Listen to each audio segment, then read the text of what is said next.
Pack your things tonight. This is no longer your house.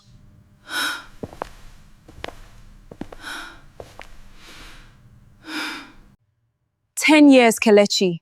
10 years I built this house with you.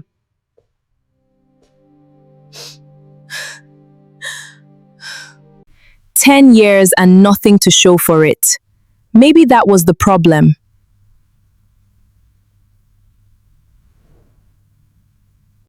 You brought her into my home?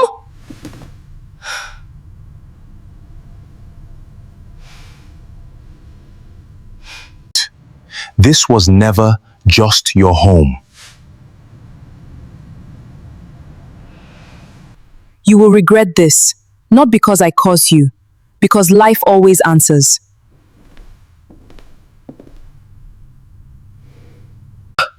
Save your prophecy for someone who cares. She's just embarrassing herself now. You will call me one day, and I will not answer. Just go! Nobody is begging you! Let's see who is still standing in 5 years. Adaeze Okonkwo was not born into money. She was born into hunger, into a 2-room apartment in Mile 12, where the ceiling leaked when it rained, and her mother sold pepper soup by the roadside to keep her in school. But she had one gift nobody could take from her. She knew how to hold a home together with her bare hands and her whole heart. When she met Kelechi, he was nothing more than a struggling logistics clerk with big dreams and empty pockets. He used to say, "Adaeze, if I ever make it, I will build you a palace." She believed him, not because she was foolish, but because she loved him the way a woman who has known lack can love, fiercely, patiently, completely. They married in a small church with borrowed chairs and a rented canopy. No designer asoebi, no live band, just 2 hearts and a promise. And Adaeze poured herself into that marriage like water poured into dry ground. She worked 3 jobs in the early years, tailoring by day, selling recharge cards by night, cooking food to sell on weekends, so that Kelechi could save every kobo he earned to start his own logistics company. She typed his business proposals herself on a borrowed laptop. She followed him to meetings she wasn't invited into, waiting outside in the sun just so he wouldn't be alone when the answer was no. And when the answer was finally yes, when the first big contract came through, she was the one who stayed up till 3 in the morning, helping him track deliveries on a spreadsheet she built from scratch. 10 years passed. Kelechi's company grew from 1 battered van to a fleet of 20 trucks, from a rented shop in Ojota to a glass office in Victoria Island, from nothing to something people whispered about with respect. And through every single stage of that rise, Adaeze was there, not as a decoration, but as the spine holding the whole structure upright. She gave him 2 children. She ran his home so smoothly that he never once had to worry about anything outside the walls of his office. She defended him when his own family doubted him. She sold her wedding gold, the only jewelry she owned, to cover salaries during a month when the business almost collapsed. Kelechi cried that night and swore he would never forget it. He forgot it. It started small. A new personal assistant named Chiamaka brought on when the company expanded, young, sharp-tongued and dressed in the kind of clothes that turned heads in every meeting. At first, Adaeze noticed nothing but late nights described as closing deals. Then it became weekend site visits that never produced any sight. Then it became a coldness in Kelechi's eyes when he looked at her, as though she had somehow become smaller in his sight the richer he became. Adaeze was not a foolish woman. She saw the signs. She smelled a stranger's perfume on his shirts. She noticed the way he angled his phone away from her at dinner. But she said nothing at first because 10 years of loyalty does not disappear from your chest overnight. And because she kept telling herself, "This is the man I built everything with. He will come back to himself." He did not come back to himself. There were nights she lay awake beside him, listening to him whisper into his phone in the bathroom with the tap running to mask his voice, and she would press her palm against her chest to keep her own heart from breaking out loud. There were mornings she packed her children's lunches with trembling hands, forcing a smile onto her face because she refused to let her son and daughter see the storm building behind their mother's eyes. She began to lose weight. She began to flinch at the sound of his car pulling into the compound, no longer with the excitement of a wife welcoming her husband home, but with the dread of a woman bracing for another wall of coldness. Her own mother noticed the change first. "Adaeze, you are disappearing in front of me," she said one Sunday after church, holding her daughter's thin wrist in her weathered hands. "A woman does not shrink like this for nothing." Adaeze only smiled and changed the subject because admitting the truth out loud felt like it would make the truth permanent. She tried, in her own quiet way, to fight for what they had built. She planned a weekend trip to Calabar, just the two of them, hoping to remind him of who they used to be before glass offices and fleets of trucks.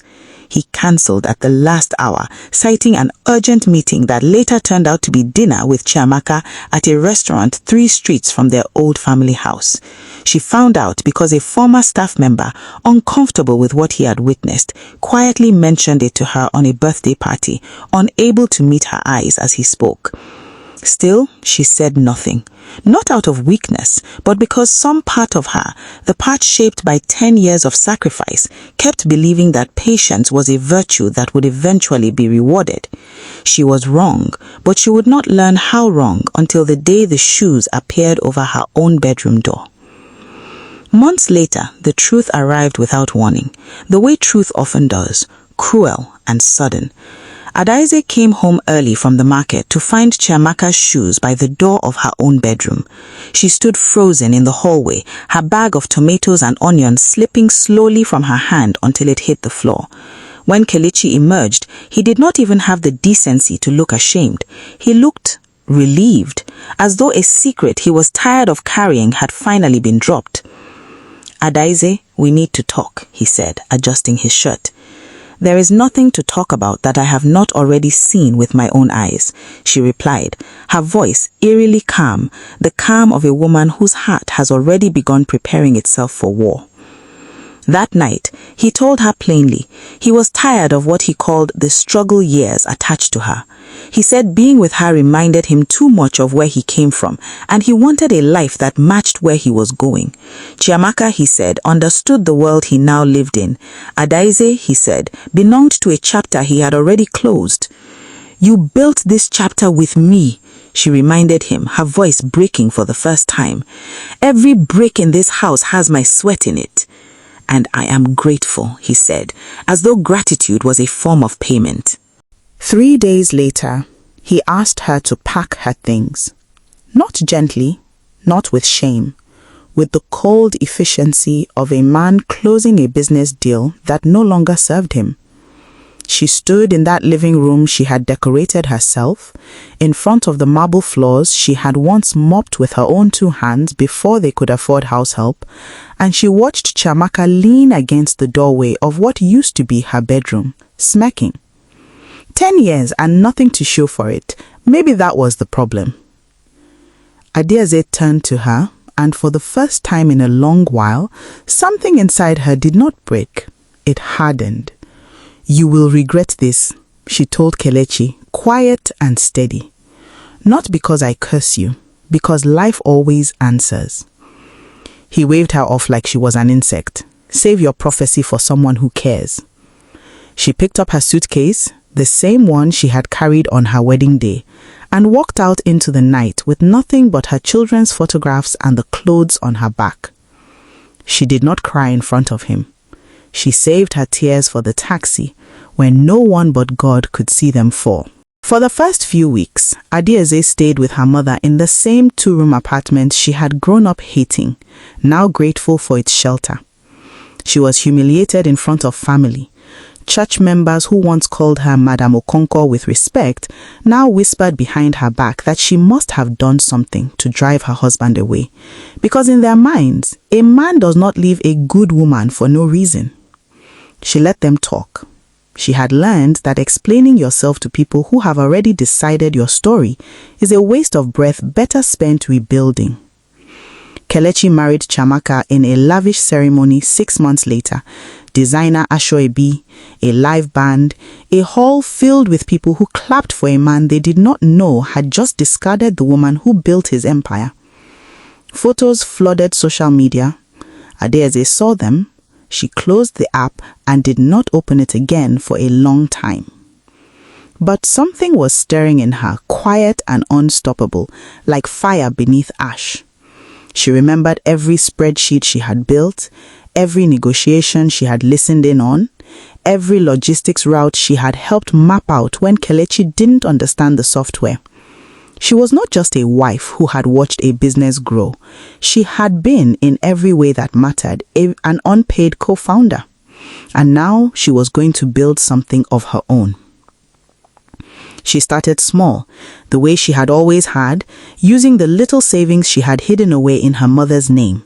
Savings Kelechi never knew existed because she had learned, painfully, never to put all her trust in one basket again.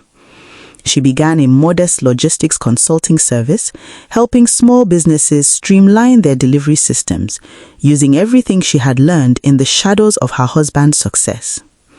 The first year was brutal. Clients doubted a woman with no formal business degree. Some laughed her out of meetings. She kept going. She worked from a corner of her cousin's shop, took calls in noisy buses, wrote proposals on a cracked phone screen because she could not yet afford a laptop of her own. But she was good. She was better than good. She was brilliant, sharpened by 10 years of watching, learning, and quietly absorbing every hard lesson of building something from nothing. Word spread. One client became 5, 5 became 20. Within 2 years, her consulting service had grown into a full logistics company of her own, leaner, smarter, and more efficient than the one she had once helped build for a man who threw her away. There were setbacks along the way that would have broken a weaker woman. A supplier once cheated her out of a major shipment, forcing her to refund 3 furious clients out of her own pocket, leaving her with almost nothing for 2 straight months. She sold the small gold earrings her mother had given her for her 21st birthday just to keep her tiny office running. She cried once, alone in her car outside a bank that had rejected her loan application for the 3rd time, before wiping her face and walking back inside to try a different bank manager. She never let anyone see those moments. To the world, Adaeze Okonkwo was becoming a name people said with admiration, a woman who seemed to rise effortlessly. Only she knew how many quiet nights of exhaustion and fear had built that illusion of ease. Her children became her anchor through it all. She picked them up from school herself whenever she could, cooked their favorite meals even when she was running on 3 hours of sleep, and made sure that whatever chaos churned beneath the surface of her life, their world remained steady and full of her love. They never once hear her speak an unkind word about their father in their presence, though her heart carried enough unkind words to fill an ocean. Meanwhile, Kelechi's empire was quietly rotting from the inside. Chiamaka, it turned out, had never cared about the business, only the lifestyle attached to it. She spent recklessly, demanded luxury Adaeze never once asked for, and grew bored of Kelechi the moment the excitement of the affair faded into ordinary married life. Worse, without Adaeze's careful eye on the books, without the woman who had quietly caught every discrepancy and softened every crisis behind the scenes, the company began to bleed money. Contracts were mismanaged, trucks broke down and sat unrepaired because funds meant for maintenance had been diverted into Chiamaka's shopping habits, and staff Adaeze once treated with respect and fairness began to leave one by one, taking their loyalty and their knowledge elsewhere, some of them quietly to Adaeze's growing company. 3 years after that night in the living room, Kelechi's empire collapsed under the weight of unpaid loans, a lawsuit from a major client over failed deliveries, and a marriage that had already begun crumbling under Chiamaka's restlessness. The very staff who once respected him began to see the company for what it had become. a ship without a steady hand at its wheel, taking on water faster than anyone could bail it out. He lost the glass office in Victoria Island. He lost the fleet of trucks, seized one by the bank. And finally, watching him fall from riches into debt, Chiamaka packed her own suitcase and walked out the same way Adaeze once had, except she left no quiet dignity behind her, only slammed doors and screamed accusations about wasted years. Kelechi was alone, truly alone, for the first time in his life. It was in a small logistics conference, of all places, that their paths crossed again. Adaeze walked in as the keynote speaker, invited to share how she had built a thriving logistics consultancy from nothing in under 3 years. She wore a tailored blazer, confidence sitting on her shoulders like a crown she had earned, not one handed to her. And there, sitting quietly in the back row, hoping to network his way into a partnership to save what little was left of his name, was Kelechi. Their eyes met. For a long moment, neither of them spoke. After her talk, as the room emptied, he approached her, older now, thinner, the arrogance gone from his posture. "Adaeze," he said quietly, "you look incredible." "Thank you," she said simply, no bitterness in her voice, only the calm of a woman who had long since made peace with her own story. "I made a terrible mistake. I think about it every day. Is there any chance we could talk? Start over?" She looked at him for a long moment, remembering the suitcase, the smirk in the doorway, the cold voice telling her to pack her things. She remembered the years of swallowing her pain to keep a peace that was never truly hers to keep. "Kelechi," she said gently, "I forgive you. I truly do, because carrying anger would only weigh down the life I have finally built for myself. But forgiveness does not mean going backward. I am not the same woman who once believed that loyalty alone was enough to keep a home standing. I built an empire from the wreckage of my humiliation, and I am not interested in returning to the room where it began." She turned to leave, then paused and looked back at him one final time. "Let's see who is still standing," she said softly. "I believe I already know the answer."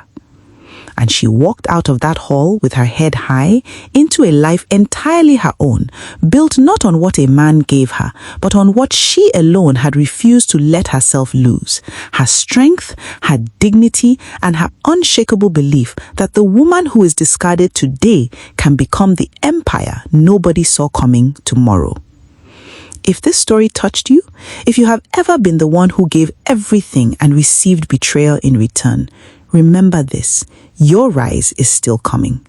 Subscribe to Gracious Folk Tales and turn on notifications, because every story here is real and every emotion is earned.